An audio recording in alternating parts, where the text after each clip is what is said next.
Evening ஸ்நாக்குக்கு பாப்பா கேக்கு தான் கேட்டிருந்தாங்க. இன்னைக்கு கோதுமையில தான் செய்ய போறேன். கோதுமை மாவு இல்ல, கோதுமை ரவையில ஒரு ஹெல்த்தியான கேக் எப்படி செய்யலான்னு பார்க்கலாமா? இதுக்கு 1/2 கப் வந்து கோதுமை ரவை வந்து மிக்ஸி ஜார்ல சேர்த்து ஃபைன் பவுடரா அரைச்சு எடுத்துக்கலாம். ஒரு பவுல்ல 3 டேபிள் ஸ்பூன் வந்து நெய் சேர்த்துருக்கேன்.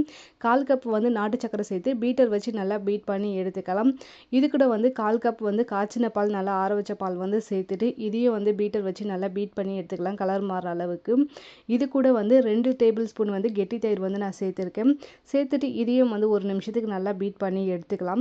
இப்போ இது கூட வந்து பேக்கிங் சோடா, பேக்கிங் பவுடர் வந்து சேர்த்துட்டு இதையும் வந்து நல்லா மிக்ஸ் பண்ணி எடுத்துக்கலாம். மிக்ஸ் பண்ணிவிட்டு இது கூட நம்ம அரைச்சி வச்ச ரவையை வந்து சேர்த்துட்டு நல்லா வந்து கலந்து விட்டுடலாம். ஸோ கலந்து விட்டோம்னா கெட்டியான பதத்துக்கு வந்துடும். இது ஒரு 10 நிமிஷம் வந்து ரெஸ்ட்டில் விட்டு எடுத்தோம்னா நல்லா வந்து கொஞ்சம் நுரைச்சி வரா மாதிரி இருக்கும்.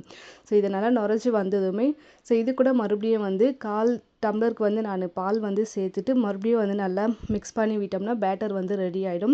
டின்னில் வந்து நம்ம நெய் இல்லைனா எண்ணெய் வந்து சேர்த்து நல்லா ஃபுல்லாக மிக்ஸ் பண்ணி தடவிட்டு நம்ம பேட்டர் வந்து அதில் ஊற்றி நல்லா டேப் பண்ணி எடுத்தோம்னா ஃபுல்லாக வந்து செட் ஆகிடும். ஸோ நான் வந்து இன்றைக்கி இட்லி பாத்திரத்தை தான் வைக்க போகிறோம். இட்லி பாத்திரத்தில் வந்து ஸ்டாண்டு பிளேட்டு போட்டு ஒரு 5 நிமிஷம் ஃப்ரீ ஹீட் பண்ணி வச்சுருக்கேன். 45 மினிட்ஸ் வச்சு அடுப்பு லோ ஃப்ளேம்லேயே வச்சு வேக வச்சு எடுத்தோம்னா கேக் வந்து ரெடி ஆகிடும், ஒட்டாமல் வரும்.